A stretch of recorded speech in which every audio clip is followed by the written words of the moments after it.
Big Issue 1. Before anything happens in free agency, which will mostly be out of the organization's hands, the Thunder must decide whether to make changes in areas they can control. That starts with coach Billy Donovan, who just finished the third of a 5-year contract with the team and, in that span, has built an unimpressive legacy.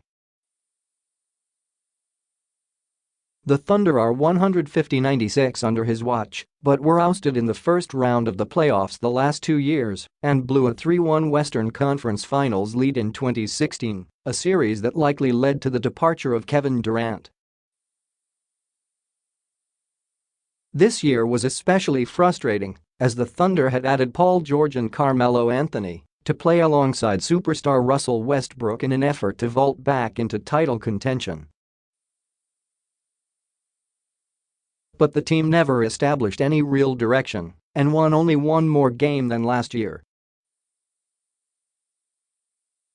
As had been the case when Durant was there, Donovan seemed cowed by his star players, unwilling and/or unable to exert his system on his team. It all unraveled in the postseason when OKC was dismantled by a weaker Utah team in 6 games. Sources around the league have said that this kind of disappointing result would put Donovan's employment status into jeopardy.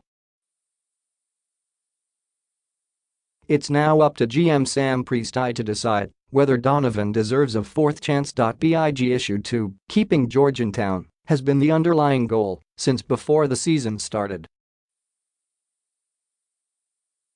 The Thunder traded for George, a free agent to be last summer, with the hope that Westbrook could recruit him from within and persuade him to pass on a chance to go home to Los Angeles or join a contender like the Rockets in order to stick it out with OKC. There's not much more the Thunder can do on that front. What might be more pressing is the issue with Anthony.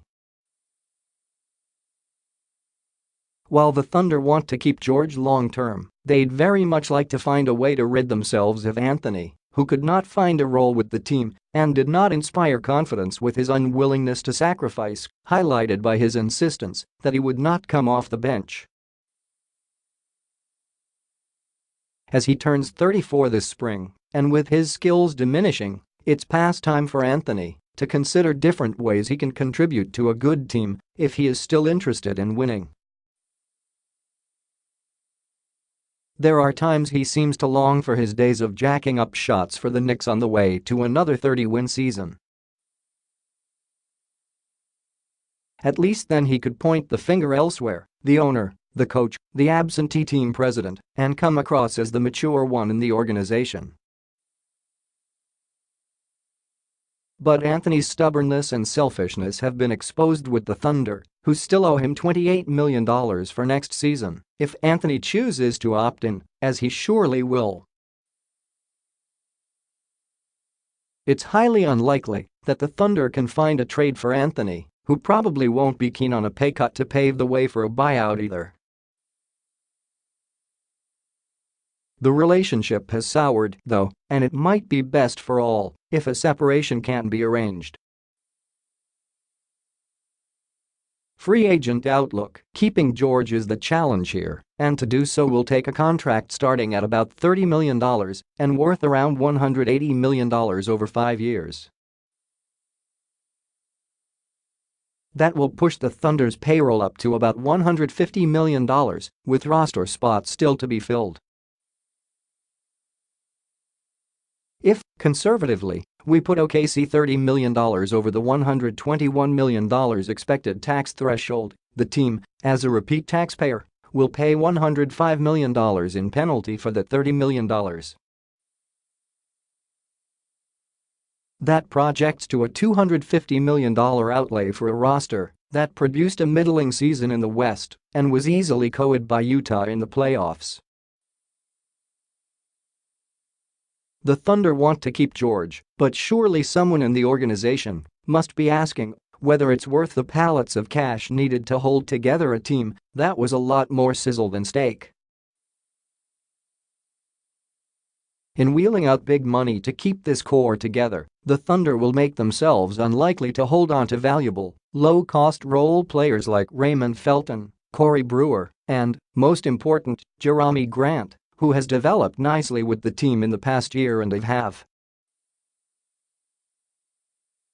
It all doesn't make much sense, but it might become an insignificant point if George simply decides to sign elsewhere and forces the Thunder to start over.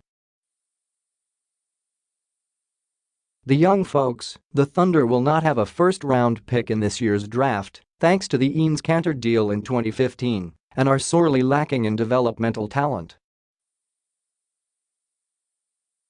They traded away Domantas Sabonis as part of the deal to acquire Paul George, and Sabonis wound up being an important and useful contributor for the Pacers.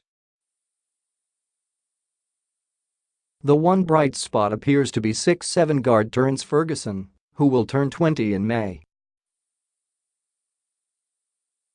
He played in 61 games and got 12 starts, and while his minutes, 12.5, limited his production, 3.5 points per game, he showed increasing confidence in his shot over the course of the year and is probably ready to contribute next season. Wait till next year. One guy left out of this whole analysis was Andre Roberson, who was lost to an injury in his patellar tendon in late January.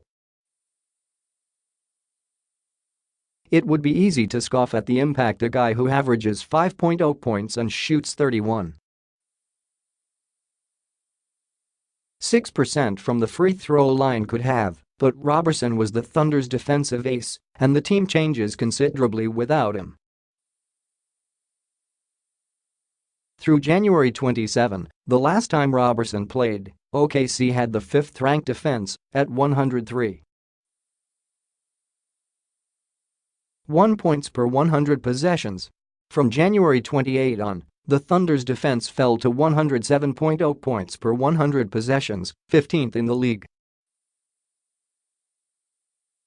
Losing Roberson meant they lost their identity on the defensive end. If the Thunder keep George and run everything back with much the same group next season, $100 million in taxes be damned, then there's the hope that Roberson returns 100% healthy and can get back to pushing OKC into playing top 5 level defense.